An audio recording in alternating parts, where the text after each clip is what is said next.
தேவிகுளத்தில் அவசர கட்டங்களில் தொலைத்தொடர்பு வசதிகள் கிடைப்பதற்காக 5 வருடங்களுக்கு முன்பு அரசு வாங்கிய நடமாடும் மொபைல் டவரும் லாரியும் காடு பிடித்து துரும்பு பிடித்து நாசமடைந்து வருகின்றன.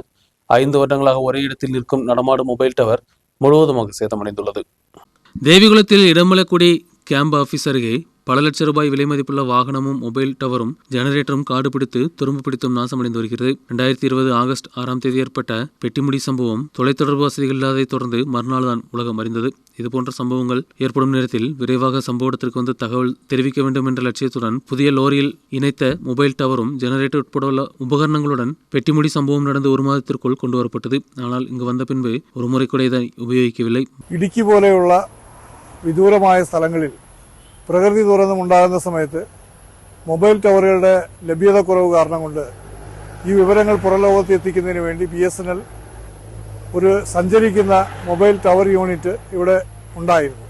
പെട്ടിമുടിയുടെ ദുരന്തവുമായി ബന്ധപ്പെട്ട് ഈ സഞ്ചരിക്കുന്ന മൊബൈൽ ടവറുകൾ കൊണ്ടുവന്ന് വെച്ച് പുറംലോകമായി വിവരങ്ങൾ അറിയിക്കുകയുണ്ടായി. എന്നാൽ ഉദ്യോഗസ്ഥന്മാരുടെ അനാസ്ഥ കാരണം കൊണ്ട് ഇത്തരത്തിലുള്ള സഞ്ചരിക്കുന്ന മൊബൈൽ ടവർ ഇന്ന് ഉപയോഗശൂന്യമായി തുരുമ്പെടുത്ത അവസ്ഥയിലാണ് കാണപ്പെടുന്നത്.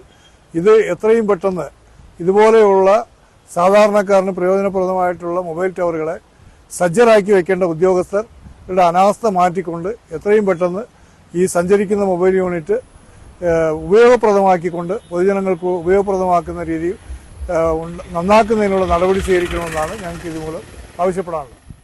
DFO அலுவலகம் அருகே உள்ள இடமலைக்குடி பஞ்சாயத்தின் கேம்ப் ஆபீஸில் அருகில்தான் 5 வருடங்களுக்கு முன்பு மொபைல் டவர் வசதிகள் கொண்டு வரப்பட்டது. 5 வருடங்களாக ஒரே இடத்தில் உள்ள இந்த நடமாடும் மொபைல் டவர் சேதமடைந்து காணப்படுகிறது. News bureau, Munnar.